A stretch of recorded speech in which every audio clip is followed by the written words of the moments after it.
For 5 minutes for questions. Mr. Rosendale, we'll start with you.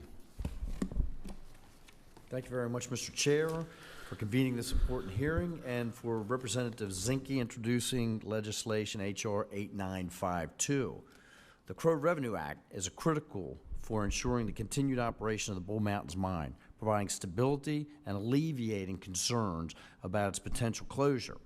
Montana and its tribes rely on coal production from Bull Mountain Mine to sustain good-paying jobs and to generate essential tax revenue for government services.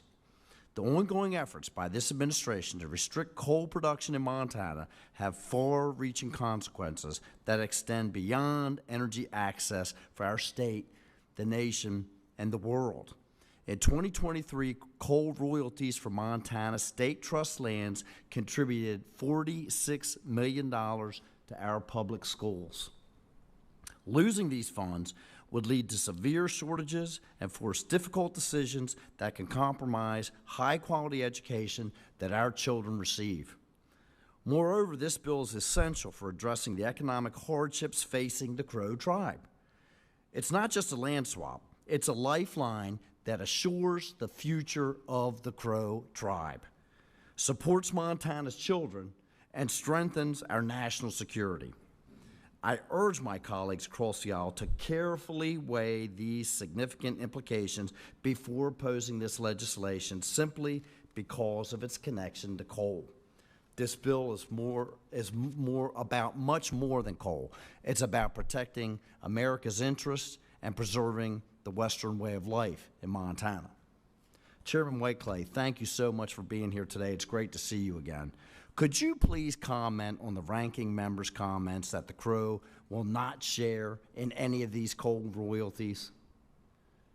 Yes, those statements are completely false. The Crow tribe will benefit in the realm of, I want to say on an estimated $100 million to the Crow tribe, $10 million for 10 years, and that would significantly help with the Crow tribe, seeing as we had a 90% reduction in our revenue to the Crow tribe from the Absalom mine.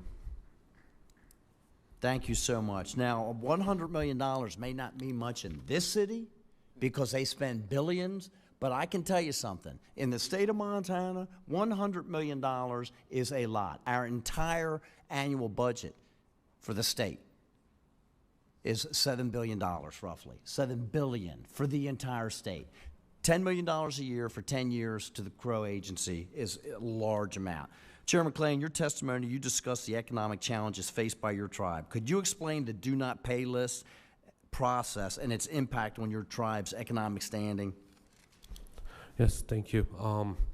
The Crow tribe was unjustly put on the do not pay list, which is a punitive action that was not made for tribes, and it restricts the Crow tribe from receiving any federal grants, funds, or awards from the federal government.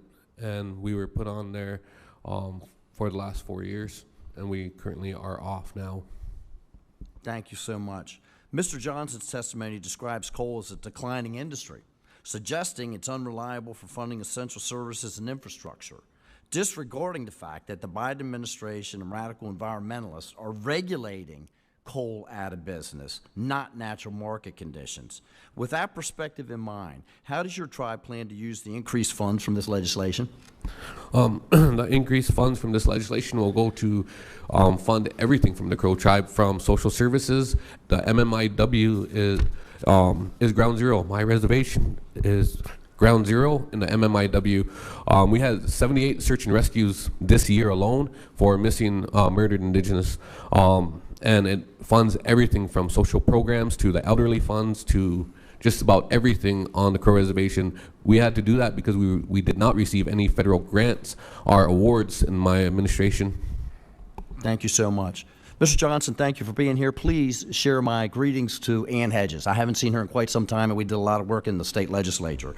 You referenced the potential for a boom and bust scenario resulting from this legislation. Are you suggesting that the Crow tribe is incapable of responsibly managing its finances and preparing for future economic changes? Representative, no.